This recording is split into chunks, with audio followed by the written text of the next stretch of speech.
ये आकाशवाणी गोरखपुर है। अब आप सोनी निगम से क्षेत्रीय समाचार सुनिए। प्रधानमंत्री नरेंद्र मोदी ने कहा है कि चौरी चौरा की घटना विदेशी शासन के दौरान पुलिस थानों को आग लगाए जाने की अकेली घटना नहीं थी, बल्कि ये ब्रिटिश शासन के खिलाफ जनता के आक्रोश की सामूहिक अभिव्यक्ति थी। प्रधानमंत्री ने कहा कि चौरी चौरा के शहीदों को इतिहास में भले ही उचित स्थान न मिला हो, लेकिन उनका बलिदान अमर रहेगा। उन्होंने कहा कि हमारे देश की धरती में शहीदों का खून समाया हुआ है और वो हमें हमेशा प्रेरणा देता रहेगा। प्रदेश में आज चौरी चौरा शताब्दी समारोह का उद्घाटन करते हुए श्री मोदी ने कहा कि हम आज़ादी की 75 साल पूरा करने वाले हैं और ये शताब्दी अपने महान सेनानियों को श्रद्धांजलि अर्पित करने का अच्छा अवसर है। देश अपनी आजादी के 75वें वर्ष में प्रवेश कर रहा है। उस समय ऐसे समारोह का होना इसे और भी प्रासंगिक बना देता है। साथियों, चौरी चौरा देश के सामान्य मानवी का स्वतः स्फूर्त संग्राम था। ये दुर्भाग्य है कि चौरी चौरा के शहीदों के जितनी चर्चा होनी थी, बहुत अधिक चर्चा नहीं हो पाई। इस संग्राम के शहीदों को, क्रांतिकारियों को इतिहास के पन्नों में भले ही प्रमुखता से जगह न दी गई हो, लेकिन आजादी के लिए उनका खून देश की माटी में जरूर मिला हुआ है, जो हमें हमेशा प्रेरणा देता रहता है।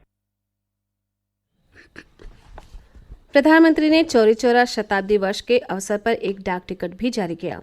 ये दिन हमारी आज़ादी की लड़ाई से जुड़ी एक ऐतिहासिक घटना के 100 साल पूरे होने की स्मृति में मनाया जा रहा है।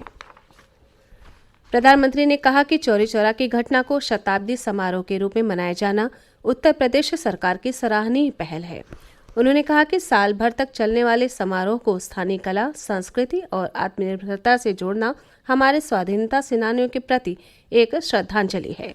श्री मोदी ने कहा कि भारतीयों की एकता से दासता की जंजीरें टूटी हैं और आज हमारा देश विश्व की एक महाशक्ति है। उन्होंने कहा कि यही एकता हमारे आत्मनिर्भर भारत अभियान की असली बुनियाद है।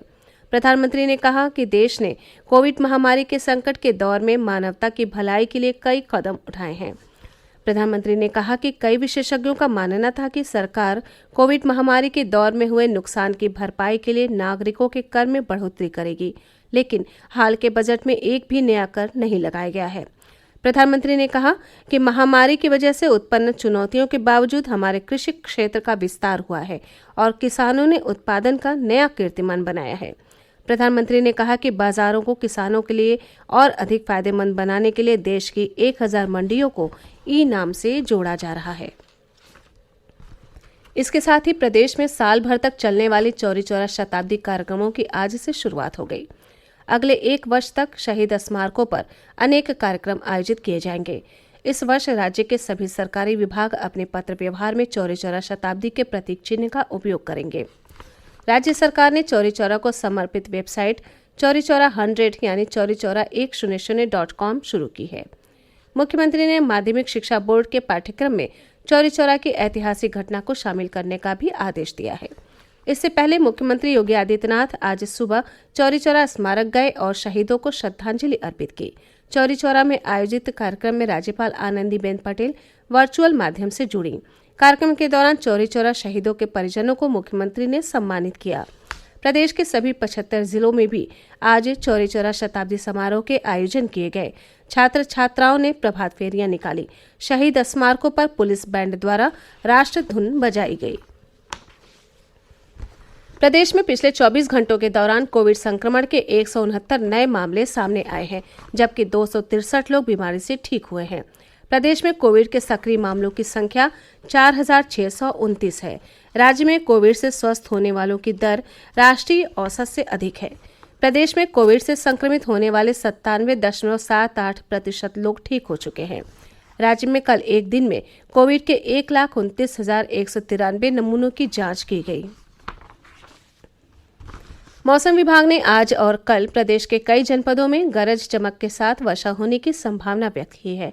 कुछ स्थानों पर ओलावृष्टि की भी चेतावनी जारी की गई है। पश्चिमी उत्तर प्रदेश के कई जनपदों में आज दिन में बादल छाए रहे और हल्की बूंदाबांदी हुई।